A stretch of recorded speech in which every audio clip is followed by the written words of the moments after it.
Hi, Bill Lethman here from Lethman Financial, and this is the Money Evolution video blog where we help you plan, save, and invest your money so you can feel more confident about your future retirement lifestyle.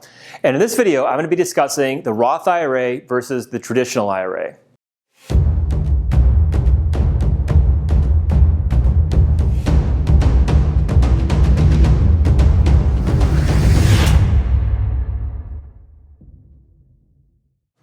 Okay, so one of the questions I get asked all the time is, should I be investing in a Roth IRA or a traditional IRA? To answer this question, I think it's important to understand how each of these accounts works. With a traditional IRA, money is typically contributed on a pre-tax basis, which means that you don't pay any taxes on the money going in. Then the account grows tax deferred, and you pay taxes on the money as you withdraw it. With a Roth IRA, you're contributing after-tax money. So this is money that has already been taxed. The account then grows tax-free, and any withdrawals you take, as long as they are qualified, don't incur any taxes. So which account is better?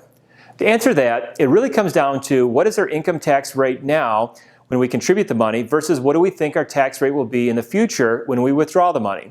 If we think our tax bracket will be higher in the future, then the Roth probably makes more sense. Pay the taxes now with a lower tax rate and then take tax-free withdrawals in the future when our tax rate may be higher.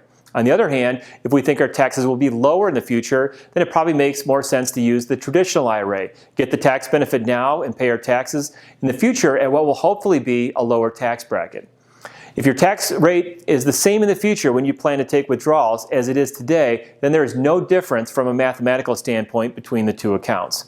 Here's how this looks. Let's say that you have $5,000 that you want to put into an IRA and you have 20 years before you plan to start using the money. For this hypothetical example, I'll also assume that you're in a 30% combined state and federal income tax bracket, and I'll also assume a 7.2% average annual rate of return. At 7.2% rate of return, your money would double approximately every 10 years. So it makes these examples really easy to follow. Okay, let's look at the hypothetical example of the traditional IRA first. $5,000 goes in, and because this is a pre-tax contribution, 100% of your money is working for you right away.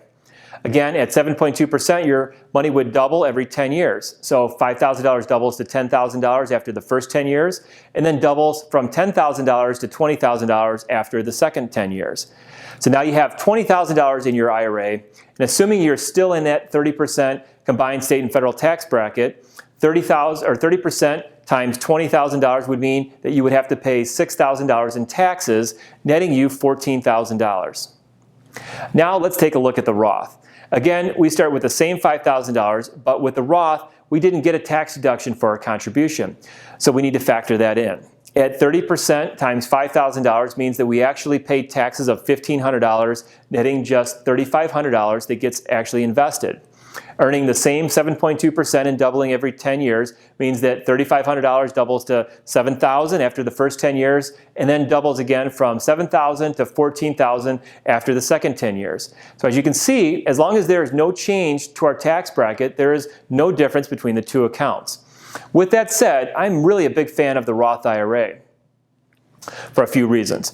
One reason is because a lot of investors may already have a lot of money in traditional tax-deferred retirement accounts like 401k plans. So having some money in a Roth creates what I like to call tax diversification. When it comes time to start spending this money, you now have options. You can take a withdrawal from your traditional account and pay taxes, or you can take a withdrawal from your Roth account and have a tax-free distribution, or you can mix it up and take a little bit from each. And this could help keep you from getting bumped up into a higher tax bracket, especially if the distribution that you're planning on taking is a big one. Another reason is that for many investors, getting a tax deduction for a contribution to a traditional IRA is difficult.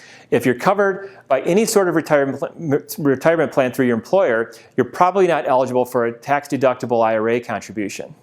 So that's it for this video. I hope you got some great information. If you want to get more tips and strategies to plan for a more confident retirement, download my free retirement planning guide. It's called What Every Investor Should Know About Planning and Saving for Their Retirement. Just click on the link below to download your free copy. Thanks, and I'll see you in my next video.